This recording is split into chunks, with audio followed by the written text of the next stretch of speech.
بسم الله الرحمن الرحيم. د الله په نوم چې ډېر زیات مهربان پورا رحم لرونکی دی. إن الذين آمنوا والذين هادوا والصابئون والنصارى من آمن بالله واليوم الآخر وعمل صالحا فلا خوف عليهم ولا هم يحزنون. مسلمان وي که يهودي صابي وي او که عیسائی، هر څوک چې په الله او د آخرت په ورځ ایمان راوړي او نیک عمل وکړي، بېشکه چې نه د هغه لپاره د څه ویرې ځای شته او نه د خفګان. لقد أخذنا ميثاق بني إسرائيل وأرسلنا إليهم رسلا كلما جاءهم رسول بما لا تهوى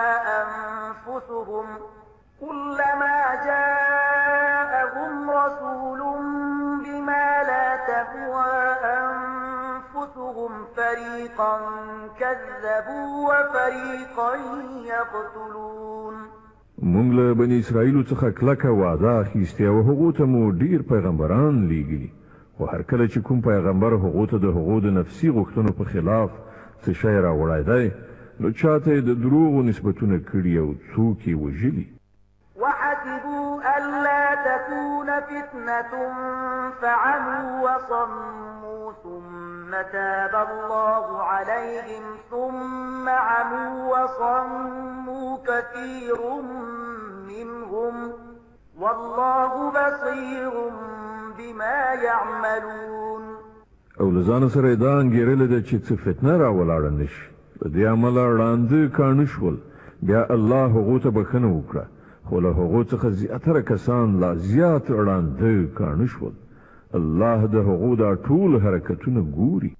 لقد كفر الذين قالوا إن الله هو المسيح ابن مريم وقال المسيح يا بني إسرائيل اعبدوا الله ربي وربكم وقال المسيح يا بني إسرائيل اعبدوا الله ربي وربكم إنه من يشرك بالله فقد حرم الله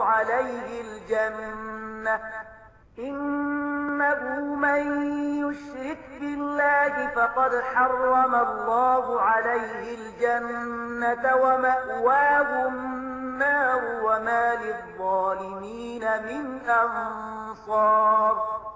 هغه کسان په یقیني توګه کافر شول چې هغوی وویل چې همدا مسیح بن مریم الله دی، په داسې حال کې چې مسیح علیه السلام ویلي و چې ای بني اسرائیلو د الله بندګي وکړئ چې هغه هم زما رب دی او هم ستاسې. چا چې له الله سره څوک شریک وګاڼه، الله پر هغه جنت حرام کړی او د هغه استوګنځی دوزخ دی او د داسې ظالمانو هیڅ مرستندویان نشته. لقد كفر الذين قالوا إن الله ثالث ثلاثة وما من إله إلا إله واحد وإن لم ينتهوا عما يقولون ليمسن الذين كفروا منهم عذاب أليم. هغه خلک په یقیني توګه کافر شول چې ویل الله په دریو کې یو دی، په داسې حال کې چې له یو خدایه پرته هیڅ کوم بل خدای نشته. که دا خلک له خپلو دغو ویناو څخه منع نشي، نو له هغوی څخه چې هر څوک کافر شوي دي هغوی ته به دردناک عذاب ورکړی شي. أفلا يتوبون إلى الله ويستغفرونه والله غفور رحيم. نو آیا دوی الله ته توبه نه باسي او له هغه نه بخښنه نه غواړي؟ الله ډیر بخښونکی او رحم کوونکی دی. ما المسيح ابن مريم إلا رسول قد خلت من قبله الرسل وأمه صديقة كانا يأكلان الطعام انظر كيف نبين لهم الآيات ثم انظر أنا يؤفكون. مسیح بن مریم علیه السلام له یو پیغمبر نه پرته نور څه نو، له هغه نه مخکې هم نور زیات پیغمبران تیر شوي دي. د هغه مور یوه رښتیا پاله ښځه وه او هغوی دواړو خواړه خوړل. ګوره موږ په څه شان د هغوی په وړاندې د حقیقت نښانې څرګندې کړي دي. بیا وګوره دوی کوم لوري ته اړول کیږي. قل أتعبدون من دون الله ما لا يملك لكم ضرا ولا نفعا والله هو السميع العليم. دوی ته ووایه آیا تاسې له الله نه پرته د داسې شي بندګي کوئ چې نه تاسې ته د ضرر رسولو واک وس لري او نه د ګټې، په داسې حال کې چې د هر څه اورېدونکی او په هر څه پوهېدونکی خو یوازې الله دی. قل يا أهل الكتاب لا تغلوا في دينكم غير الحق ولا تتبعوا أهواء قوم قد ضلوا من قبل وأضلوا كثيرا ولا تتبعوا أهواء قوم قد ضلوا من قبل وأضلوا كثيرا وضلوا عن سواء السبيل. ويا أي أهل كتابو په خپل دین کې افراط مکوي او د هغو خلکو د افکارو پیروي مکوي چې له تاسې نه مخکې په خپله هم ګمراه شول او ډیر نور هم بې لارې کړل او له سواء السبیل یعنې سمې لارې نه واوښتل. لعن الذين كفروا من بني إسرائيل على لسان داود وعيسى بن مريم ذلك بما عصوا وكانوا يعتدون. له بني اسرائیلو څخه چې کوم خلکو د کفر لاره غوره کړه پر هغوی باندې د داود او عیسی ابن مریم په ژبه لعنت وویل شو ځکه چې هغوی سرکشه شوي وو او له حده په تیري کولو یې لاس پورې کړی.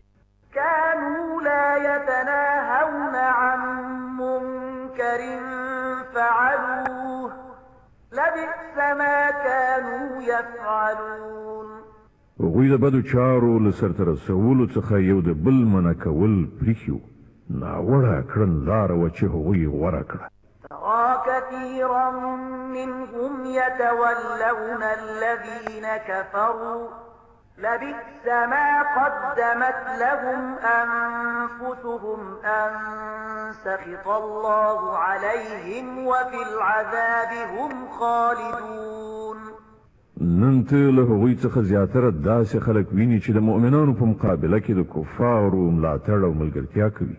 په یقیني توګه ډیر بد عاقبت دی چې د هغوی نفسونو د هغوی لپاره تیار کړی دی. الله پر هغوی په غضب شوی دی او هغوی په همیشني عذاب کې اوسیدونکي دي. ولو كانوا يؤمنون بالله والنبي وما أنزل إليه ما اتخذوهم أولياء ولكن كثيرا منهم فاسقون. که پر اختیار سره دا خلق د الله پیغمبر او هغه څه منونکي وایي چې پر پیغمبر باندې نازل شوي وو نو هیڅکله به د مؤمنانو په مقابله کې کافران خپل دوستان نه نیول، مګر له هغوی څخه خو زیاتره خلق د خدای له اطاعت نه وتلي دي. لتجدن أشد الناس عداوة للذين آمنوا اليهود والذين أشركوا ولتجدن أقربهم مودة للذين آمنوا الذين قالوا إنا نصارى ذلك بأن منهم قسيسين ورهبانا وأنهم لا يستكبرون. کله د مؤمنانو په دښمنۍ کې تر ټولو زیات سخت يهوديان او مشرکان عمومي او د مؤمنانو لپاره به په دوستۍ کې ډیر نږدې هغه خلک عمومي چې هغوی ویلي وو چې موږ نصارایو، دا له دې امله چې په هغوی کې عبادت کوونکي عالمان او تاریکو دنیا فقیران موندل کیږي او په هغوی کې نفسي غرور نشته. وإذا سمعوا ما أنزل إلى الرسول ترى أعينهم تفيض من الدمع مما ما عرفوا من الحق يقولون ربنا آمنا فاكتبنا مع الشاهدين. کله چې هغوی هغه کلام واوري چې پر پیغمبر نازل شوی دی نو ته به وګوري چې د حق پیژندنې له امله د هغو په سترګو کې اوښکې ډنډېږي. هغوی په لوړ غږ وایي چې پروردګاره موږ ایمان راوړ زموږ نوم په شاهدي ویونکو کې ولیکه. وما لنا لا نؤمن بالله وما جاءنا من الحق ونطمع أن يدخلنا ربنا مع القوم الصالحين. او هغوی وایي چې خنو مونږ ولې په الله ایمان را نوړو او کوم حق چې مونږ ته راغلی دی هغه ولې ونه منو په داسې حال کې چې مونږ د دې خبرې هیلهمند یو چې زمونږ رب دې مونږ په صالحانو کې حساب کړي. فأثابهم الله بما قالوا جنات تجري من تحتها الأنهار خالدين فيها وذلك جزاء المحسنين. د هغوی د دې وینا له امله الله هغو ته داسې جنتونه ورکړل چې تر هغو لاندې ویالې بهیږي او هغوی به پکې د تل لپاره اوسیږي. دا د ښې کړنلارې غوره کوونکو بدله ده.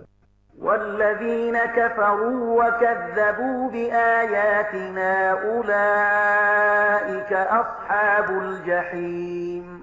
پاتې شول هغه کسان چې هغوی زموږ د آیاتونو له منلو څخه سر وغړاوه او هغه یې دروغ وانګیرل نو هغوی د دوزخ وړ.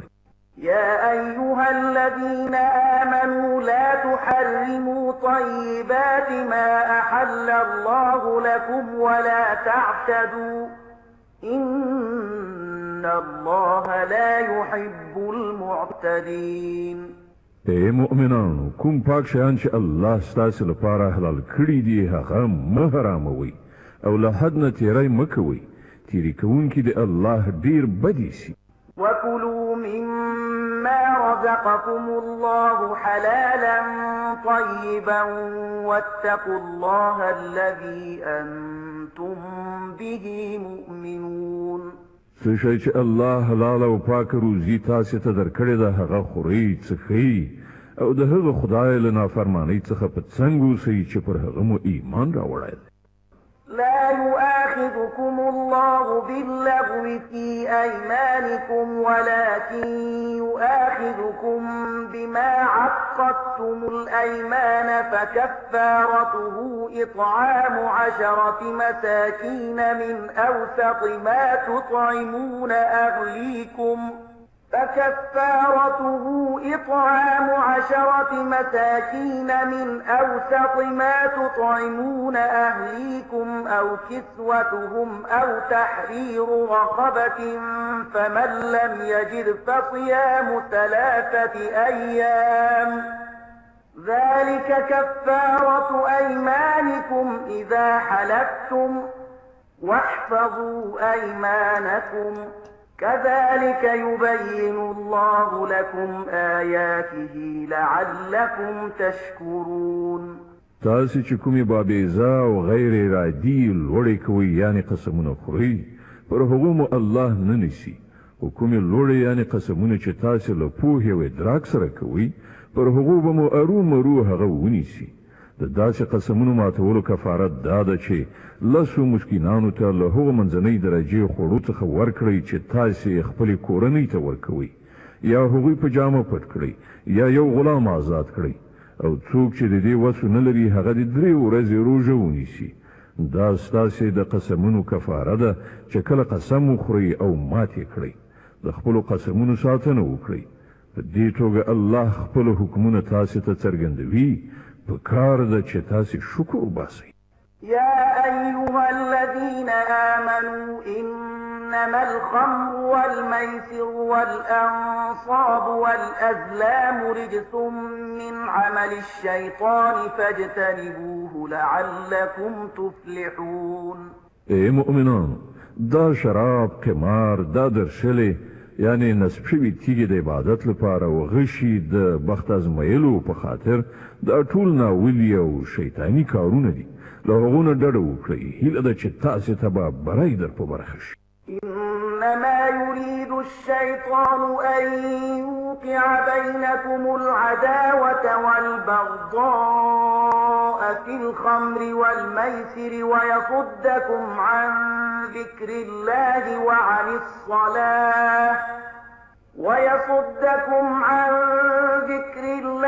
وعن الصلاة فهل أنتم منتهون؟ شیطان خدا غواړي چې د شراب او خمار په وسیله ستاسې په منځ کې عداوت او دښمني واچوي او تاسې د خدای له یادولو او لمانځه څخه منع کړي. نو آیا تاسې له دې چارو څخه لاس اخلئ؟ وأطيعوا الله وأطيعوا الرسول واحذروا فإن توليتم فاعلموا أنما على رسولنا البلاغ المبين. د الله او د هغه د پیغمبر خبره ومنئ او د الله او د هغه د رسول نافرمانی څخه رامنه شئ. خو که تاسې حکم ته شا کړه وپوهیږئ چې زموږ پر پیغمبر د څرګند حکم رسولو مسؤلیت. ليس على الذين آمنوا وعملوا الصالحات جناح فيما طعموا إذا ما اتقوا وآمنوا وعملوا الصالحات ثم اتقوا وأحسنوا والله يحب المحسنين. څوک چې ایمان راوړي او غوره چارې سرته ورسوي هغوی چې مخکې څه خوړلي څښلي وو په هغو به ونیول شي په دې شرط چې په آینده کې له هغو شیانو څخه ځان وژغوري چې حرام کړی شوي دي او پر ایمان ټینګ ودرېږي او ښه کارونه وکړي. بیا چې له کومو شیانو منع وشي له هغو څخه لاس واخلي او څه چې د خدای امر وي هغه ومني. بیا د خدای له ویرې سره ښه کړنلاره ونیسي. الله نیک عمله خلق خوښوي.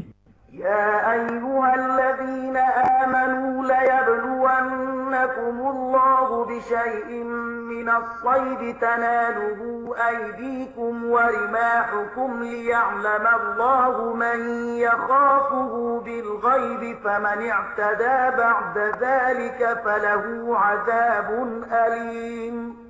اے مؤمنان، الله به تاسې د هغه ښکار په وسیله په سخت ازموینه کې واچوي چې بیخي ستاسې د لاسونو او نیزو تر کنټرول لاندې راغلي وي. د دې لپاره چې ولیدل شي چې له تاسې نه څوک له هغه نه په غیاب کې ویریږي. نو چا چې له دې اخطار نه وروسته د الله له ټاکل شوي حد نه تېری وکړ د هغه لپاره دردناک عذاب دی. يا أيها الذين آمنوا لا تقتلوا الصيد وأنتم حرم ومن قتله منكم متعمدا فجزاء مثل ما قتل من النعم يحكم به ذوى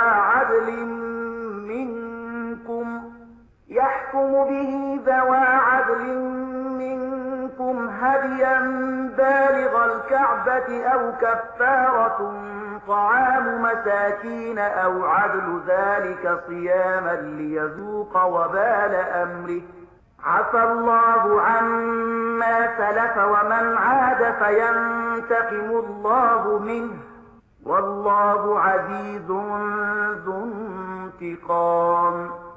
اے مؤمنان، د احرام په حالت کې ښکار مه وژنئ او کله تاسې نه چا په پوهه او ادراک سره داسې وکړل نو کوم څاروی چې هغه وژلی وي نو د همغه انډول یو څاروی به له هغو څارویو نه نظر ورکوي چې د هغه فیصله له تاسې نه 2 تنه عادلان وکړي او دا نظرانه به کعبې ته رسوله کیږي. که دا نه وي نو د دې ګناه په کفاره کې به څو مسکینانو ته خواړه ورکوئ یا به د هغو په اندازه روژې نیسئ تر څو چې هغوی د خپلو کړو خوند وڅکي. مخکې چې څه شوي هغه الله بخلي، خو اوس که چا بیا دا حرکت وکړ نو له هغه نه به الله غچ واخلي. الله په ټولو بر لاس دی او د غچ اخیستنې واک وس لري. أحل لكم صيد البحر وطعامه متاعا لكم وللسيارة وحرم عليكم صيد البر ما دمتم حرما واتقوا الله الذي إليه تحشرون. ستاسې لپاره د سمندر ښکار او خواړه حلال کړی شول. هر چیرته چې تاسې تمیږئ یعنی اوسیږئ هملته هم خوراک درته روا دی او د کاروان یعنی مسافرانو لپاره د لارې توښه هم کولی شي البته د وچ ښکار تر هغه وخته پورې پر تاسې حرام کړی شوی دی تر څو پورې چې تاسې د احرام په حالت کې نو د هغه خدای له نافرمانۍ څخه ځان وژغورئ چې د هغه حضور ته به تاسې راغونډ کړی شوي ورحاضرېږئ جعل الله الكعبة البيت الحرام قياما للناس والشهر الحرام والهدي والقلائد ذلك لتعلموا أن الله يعلم ما في السماوات وما في الأرض وأن الله بكل شيء عليم الله د درناوي وړ ځای کعبه د خلکو لپاره د ټولنیز ژوندانه د سمبالښت وسیله ګرځولې او حرام میاشت د قربانۍ څاروي او د غاړې پټۍ هم چې تاسې دا قرباني پرې نښه کوئ تر څو چې تاسې ته څرګنده شي چې الله د آسمانونو او ځمکې له ټولو حالاتو څخه باخبره دی او له هغه سره د هر شي علم دی اعلموا أن الله شديد العقاب وأن الله غفور رحيم خبردار اوسئ الله په سزا ورکولو کې هم ډیر سخت دی او د دې ترڅنګ ډیر بخښونکی او رحم کوونکی هم دی ما على الرسول إلا البلاغ والله يعلم ما تبدون وما تكتمون پر پیغمبر باندې خو یوازې د پیغام رسولو مسؤلیت دی نور ستاسې په ښکاره او پټو ټولو حالاتو پوهېدونکی الله دی قل لا يستوي الخبيث والطيب ولو أعجبك كثرة الخبيث فاتقوا الله يا أولي الألباب لعلكم تفلحون ای پیغمبره دوی ته ووایه چې پاک او ناولي په هیڅ شان یو شان ته نه دي که د ناپاکو ډېروالی هر څومره ستاسې لپاره جالب هم وي نو ای هوښیاران د الله له نافرمانۍ نه ځان وژغورئ هیله ده چې بریالیتوب مو په برخه شي يا أيها الذين آمنوا لا تسألوا عن أشياء إن تبد لكم تسؤكم وإن تسألوا عنها حين ينزل القرآن تبد لكم عفى الله عنها والله غفور حليم ای مؤمنانو د داسې خبرو پوښتنه مه کوئ چې که درته څرګنده کړای شي نو تاسې ته به ناوړه وي خو که تاسې د هغو پوښتنه په داسې وخت کې وکړئ چې قرآن نازلیږي نو هغه به درته څرګندې شي تر اوسه چې تاسې څه کړي دي الله هغه در بخښلي دي هغه بخښونکی او د زغم څښتن دی قد سألها قوم من قبلكم ثم أصبحوا بها كافرين له تاسې نه مخکې یوې ډلې همدا ډول پوښتنې کړې وي بیا د هغو په نه عملي کولو کافران شول ما جعل الله من بحيرة ولا سائبة ولا وصيلة ولا حام ولكن الذين كفروا يفترون على الله الكذب وأكثرهم لا يعقلون الله نه د بهیرې په نامه کوم حیوان ټاکلی نه د صاحبې نه د وسیلې او نه حام چې بوتانو ته دې مخصوص کړی شي خو دا کافران پر الله باندې د دروغ و افتراء کوي او له هغو څخه زیاتره ناپوهان دي وإذا قيل لهم تعالوا إلى ما أنزل الله وإلى الرسول قالوا حسبنا ما وجدنا عليه آباءنا أولو كان آباؤهم لا يعلمون شيئا ولا يهتدون او کله چې هغو ته ویل کېږي چې د هغه قانون په لوري راشي چې الله نازل کړی دی او د پیغمبر خواته راشي نو هغوی په ځواب کې وایي چې زموږ لپاره خو صرف هماغه کړنلاره بس ده چې پر هغې باندې موږ خپل پلرونه نیکونه میندلي دي آیا دوی د پلرونو نیکونو څخه تقلید کوي که څه هم چې هغوی په هیڅ ونه پوهیږي او له سمې لارې نه خبر قدرې هم نه وي يا أيها الذين آمنوا عليكم أنفسكم لا يضركم من ضل إذا اهتديتم إلى الله مرجعكم جميعا فينبئكم بما كنتم تعملون. اے مؤمنان د ځان فکر وکړئ د بل چا بیلاریتوب تاسو ته زیان نشي رسولای که تاسو په خپل پر سم لار یاست. د الله لوري ته تاسو ټول ورګرځیدل دي بیا به هغه تاسو ته دروخی چې تاسو څه کول. يا أيها الذين آمنوا شهادة بينكم إذا حضر أحدكم الموت حين الوصية اثنان ذوى عدل منكم أو آخران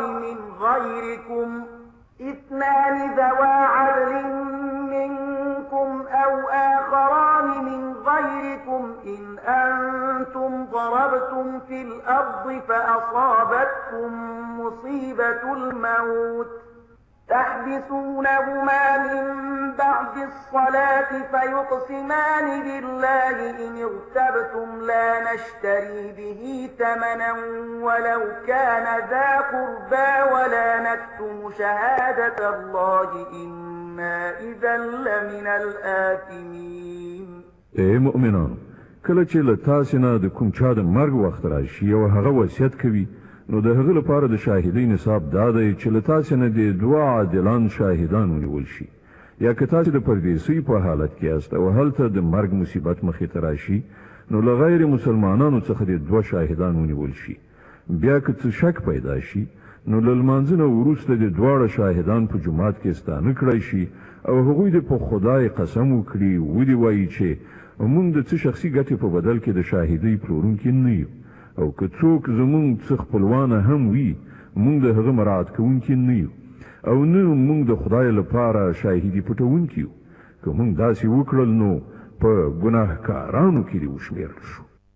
فإن عثر على أنهما استحقا إثما فآخران يقومان مقامهما من الذين استحق عليهم الأوليان فيقسمان بالله لشهادتنا أحق من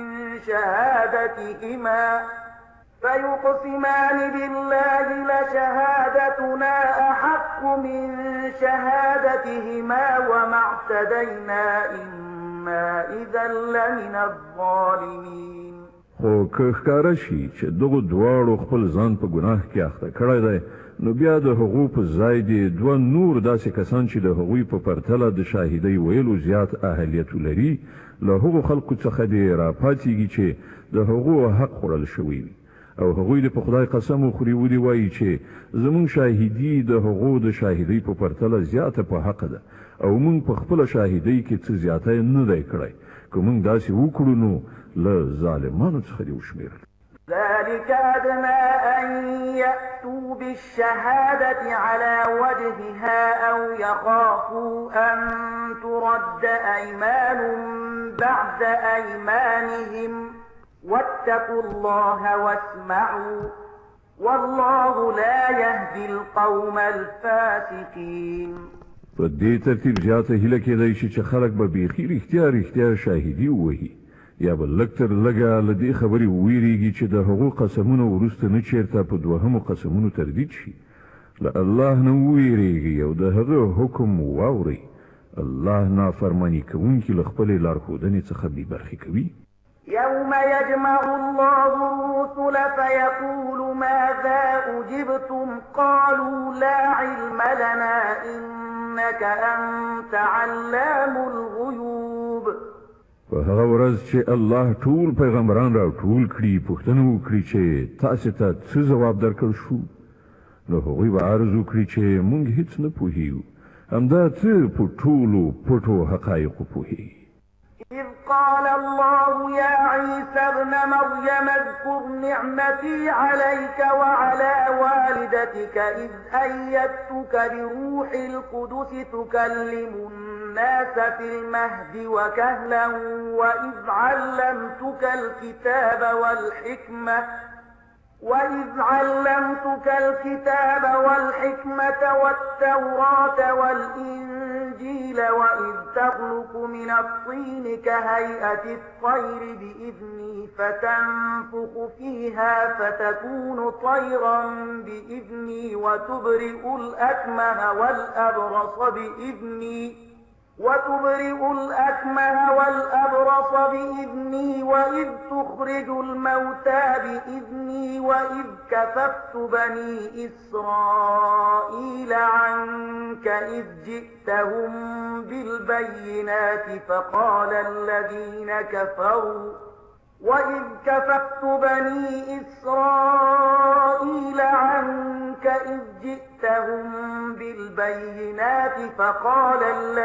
كفروا منهم إن هذا إلا سحر مبين.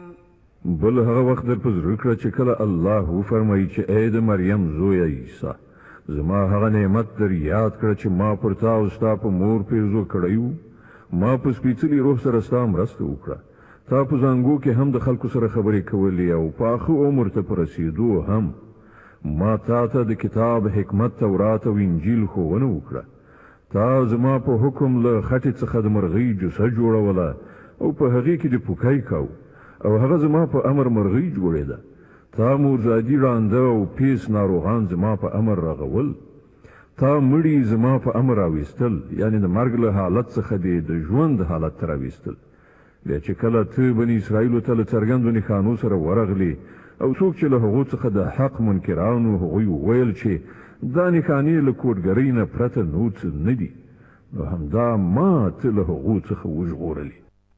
وإذ أوحيت إلى الحواريين أن آمنوا بي وبرسولي قالوا آمنا واشهد بأننا مسلمون. او کله چې ما حواریانو ته اشاره وکړه چې په ما باندې او زما پر پیغمبر ایمان راوړي نو هغوی وویل چې مونږ ایمان راوړ او شاهدان اوسئ چې مونږ مسلمانان. إذ قال الحواريون يا عيسى ابن مريم هل يستطيع ربك أن ينزل علينا مائدة من السماء قال اتقوا الله إن كنتم مؤمنين. د حواریانو په لړ کې دا پیښه هم په یاد لره چې کله حواریانو وویل ای عیسی ابن مریم آیا ستا رب پر موږ باندې له آسمانو د خوړو یو دسترخوان راکوزولی شي؟ نو عیسی علیه السلام وویل له الله نه وویریږئ که مؤمنان یاست. قالوا نريد أن نأكل منها وتطمئن قلوبنا ونعلم أن قد صدقتنا ونكون عليها من الشاهدين. هغوی وویل موږ صرف دومره غواړو چې له دې دسترخوان نه خواړه وخورو او زمونږ زړه ډاډه وي او موږ ته څرګنده شي چې تا چې موږ ته څه ویلي دي هغه رښتیا دي او موږ ورباندې شاهدان اوسو. قال عيسى ابن مريم اللهم ربنا أنزل علينا مائدة من السماء تكون لنا عيدا لأولنا وآخرنا وآية منك وارزقنا وأنت خير الرازقين. له هغه وروسته عیسی ابن مریم دعا وکړه خدایه زمونږ ربه پر مونږ باندې له آسمانه یو دسترخوان راکوز کړه چې زمونږ لپاره زمونږ د اوسنیو او راتلونکو نسلونو لپاره د خوښۍ موسم وګرځي او ستا له لورې یوه نښانه وي او مونږ ته روزي راکړه او ته ډېر ښه روزي رسان یې. قال الله إني منزلها عليكم فمن يكفر بعد منكم فإني أعذبه عذابا لا أعذبه أحدا من العالمين. الله جواب ورکړ زه پر تاسې باندې د هغه راکوزونکی یم خو وروسته له هغه چې له تاسې نه څوک کافر شي هغه ته به زه داسې سزا ورکړم چې په نړۍ کې مې هیچ چاته نه وي ورکړی. وإذ قال الله يا عيسى ابن مريم أأنت قلت للناس اتخذوني وأمي إلهين من دون دون الله قال سبحانك ما يكون لي أن أقول ما ليس لي بحق إن كنت قلته فقد علمته تعلم ما في نفسي ولا أعلم ما في نفسك إنك أنت علام الغيوب. لنډه دا کله چې د دې ښېګڼو په یادولو الله وفرمایي چې ای عیسی ابن مریم آیا تا خلکو ته ویلي وو چې له خدایه پرته ما او زما مور هم په خدایي سره ونیسئ؟ نو هغه به په ځواب کې عرض وکړي چې سبحان الله، زما دا کار نه و چې هغه څه مې ویلي وای چې د هغې ویل زما لپاره حق نه و. که ما داسې خبره کړې وي نو ته به ارومرو پرې عالم یې. ته پوهېږې پر هغه څه چې زما په زړه کې دي او زه پر هغه څه نه پوهېږم چې ستا په زړه کې دي. ته خو پر ټولو پټو حقایقو عالم یې. ما قلت لهم إلا ما أمرتني به أن اعبدوا الله ربي وربكم وكنت عليهم شهيدا ما دمت فيهم فلما توفيتني كنت أنت الرقيب عليهم وأنت على كل شيء شهيد. ما له هغه څه نه پرته نور هیڅ شی نه دی ویلي چې تا راته امر کړی، دا چې د الله بندګي وکړي چې هم زما رب دی او هم ستاسې رب. زه تر هغه وخته پورې د هغو څارونکی وم چې تر څو پورې زه د هغو په منځ کې وم. کله چې تا زه بیرته در وغوښتم نو ته پر هغو څارونکی وي او ته خو پر ټولو شیانو څارونکی.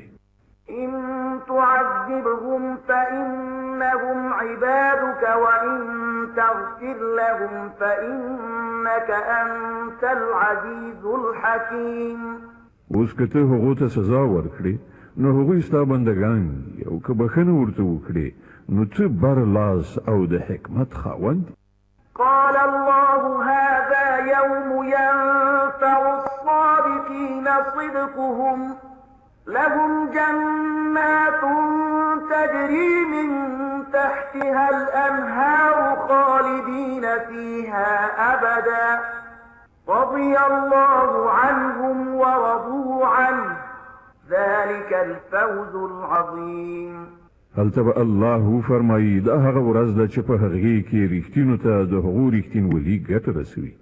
د هغو لپاره داسې باغونه دي چې تر هغو لاندې ویالې بهیږي. دلته به هغوی د تل لپاره اوسیږي. الله له هغو نه راضي شو او هغوی له الله نه خوښ شول. همدا ستر بریالیتوب.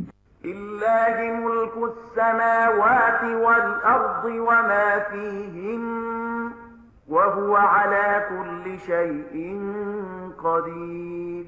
د ځمکې اسمانونو او ټولو موجوداتو پادشاهي یوازې د الله ده او هغه پر هر څه قادر دی. صدق الله العظيم. الله ستر رښتیا ویونکی دی.